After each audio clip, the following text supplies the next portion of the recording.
There was a young samurai of Kyoto who had been reduced to poverty by the ruin of his lode, and found himself obliged to leave his home and to take service with the governor of a distant province. Before quitting the capital, this samurai divorced his wife.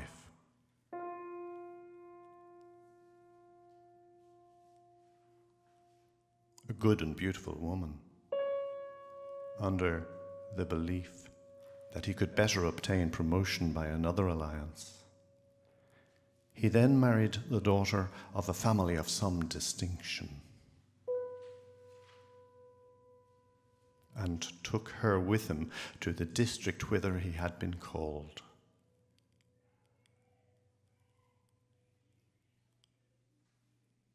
But it was in the time of the thoughtlessness of youth and the sharp want of experience that the samurai could not understand the worth of the affection so lightly cast away. His second marriage did not prove a happy one. The character of his new wife was hard and selfish, and he soon found every cause to think with regret of Kyoto days. Then he discovered that he still loved his first wife. Loved her more than he could ever love the second.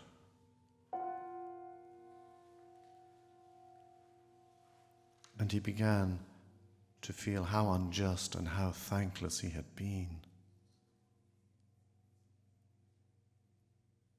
Gradually, his repentance deepened into a remorse that left him no peace of mind. Memories of the woman he had wronged, her gentle speech, her smiles, her dainty, pretty ways, her faultless patience continually haunted him.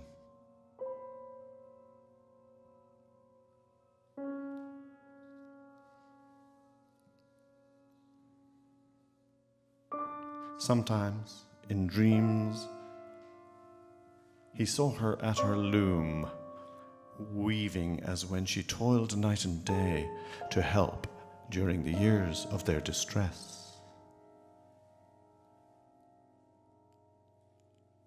More often he saw her kneeling alone in the desolate little room where he had left her, veiling her tears with her poor worn sleeve.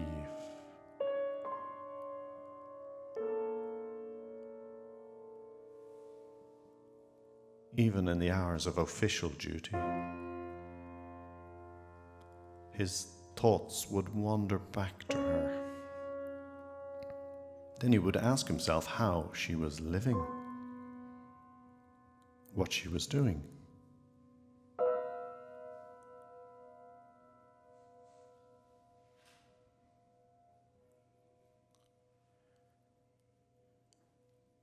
Something in his heart assured him that she could not accept another husband and that she never would refuse to pardon him.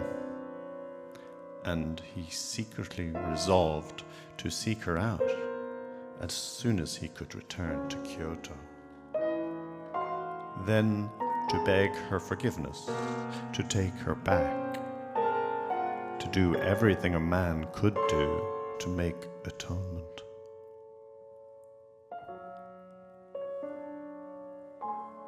But the years went by.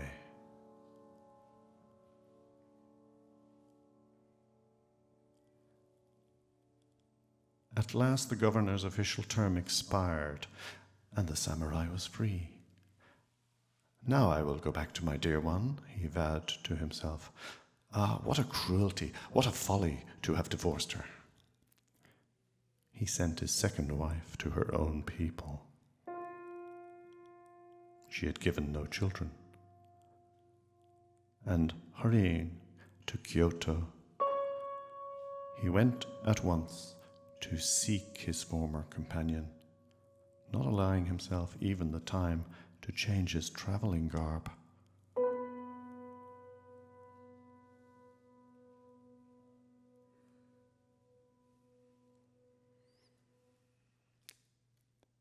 When he reached the street where she used to live, it was late in the night. The night of the 10th day of the 9th month.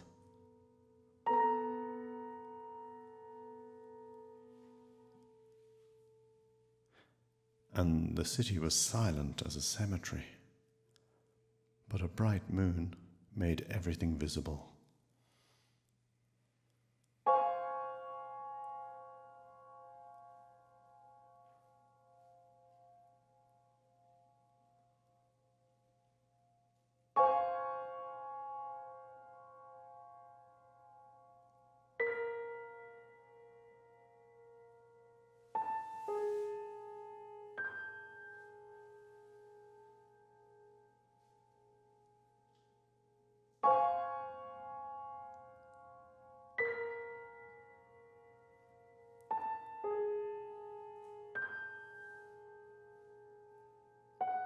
And he found the house without difficulty.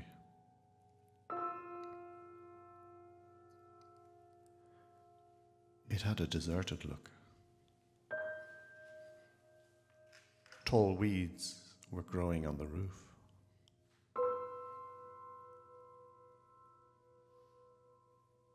He knocked at the sliding doors, and no one answered.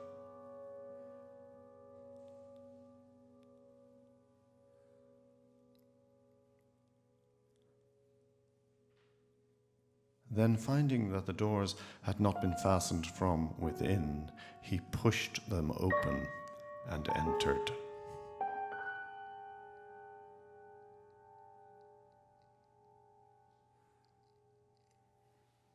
The front room was matless and empty. A chilly wind was blowing through crevices in the planking.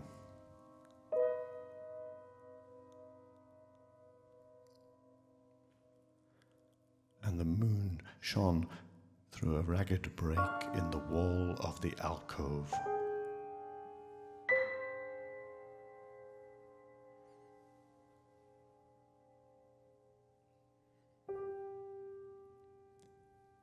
Other rooms presented a like forlorn condition. The house, to all seeming, was unoccupied.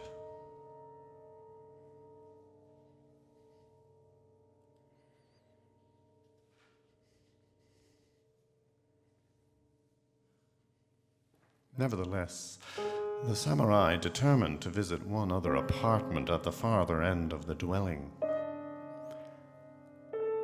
A very small room that had been his wife's favorite resting place.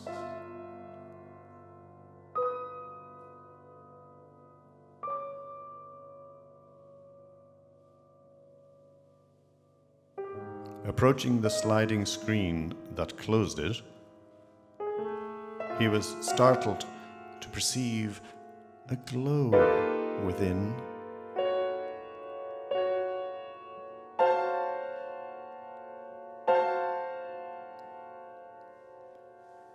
He pushed the screen aside and uttered a cry of joy.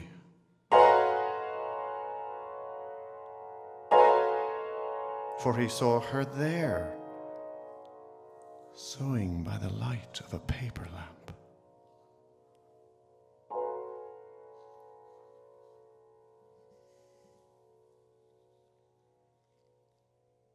Her eyes at the same instant met his own, and with a happy smile she greeted him, asking only, "When did you come back to Kyoto?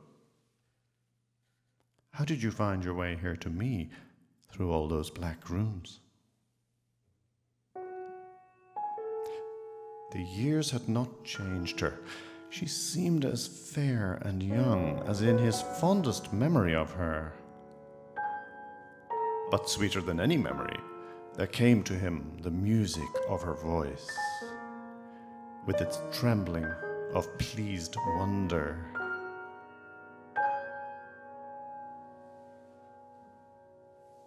Then joyfully he took his place beside her and told her all, how deeply he repented his selfishness, how wretched he had been without her, how constantly he had regretted her, how long he had hoped and planned to make amends, caressing her the while and asking her forgiveness over and over.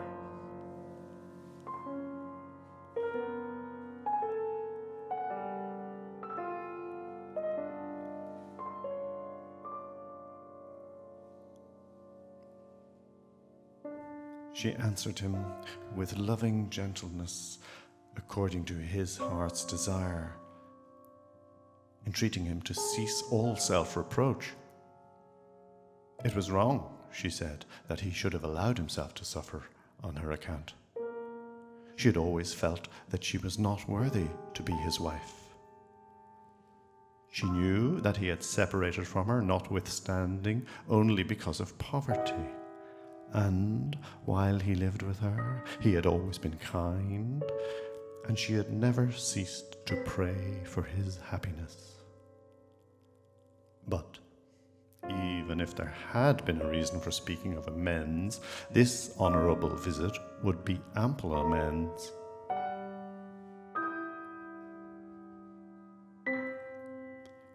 What greater happiness than thus to see him again, though it were only for a moment?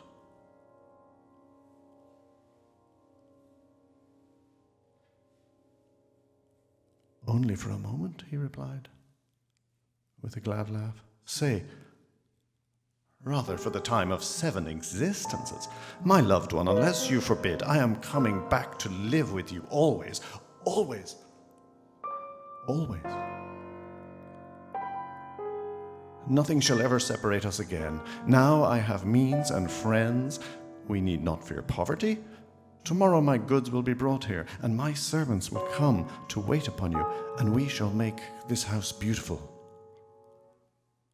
Tonight, he added apologetically, I came thus late, without even changing my dress, only because of the longing I had to see you and tell you this.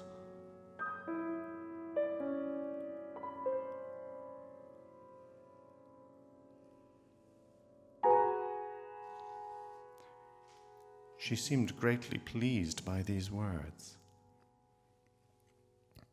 And in her turn, she told him about all that had happened in Kyoto since the time of his departure, excepting her own sorrows, of which she sweetly refused to speak.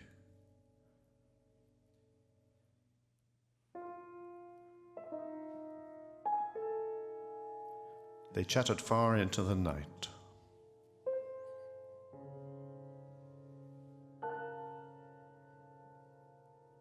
Then she conducted him to a warmer room facing south, a room that had been their bridal chamber in former times. Have you no one in the house to help you? He asked as she began to prepare the couch for him. No, she said, laughing cheerfully. I could not afford a servant, so I have been living all alone. You will have plenty of servants tomorrow, he said. Good servants and everything else that you need. They lay down to rest. Not to sleep. They had too much to tell each other.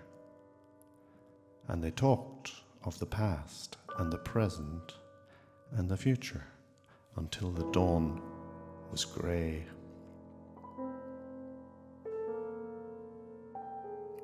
Then, involuntarily, the samurai closed his eyes and slept.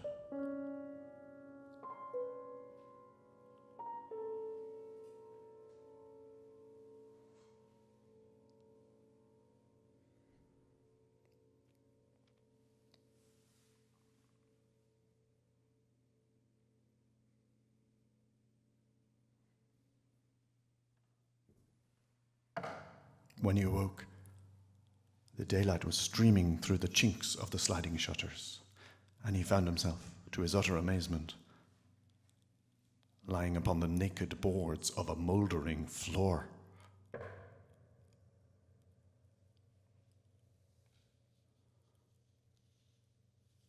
Had he only dreamed a dream? No. She was there. She slept. He bent above her and looked, and shrieked, for the sleeper had no face. Before him, wrapped in its grave sheet only, lay the corpse of a woman. A corpse so wasted that little remained save the bones and the long, black tangled hair.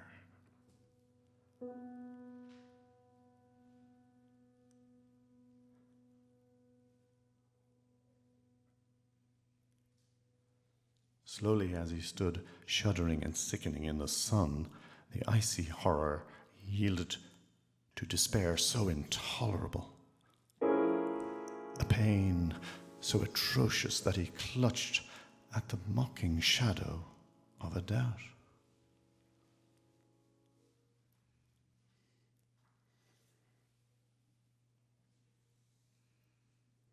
Feigning ignorance of the neighborhood, he ventured to ask his way to the house in which his wife had lived. "There is no one in that house," said the person questioned. "It used to belong to the wife of a samurai who left the city several years ago. He divorced her in order to marry another woman before he went away, and she fretted a great deal and became sick. She had no relatives in Kyoto and nobody to care for her, and she died in the autumn of the same year. On the 10th day of the 9th month.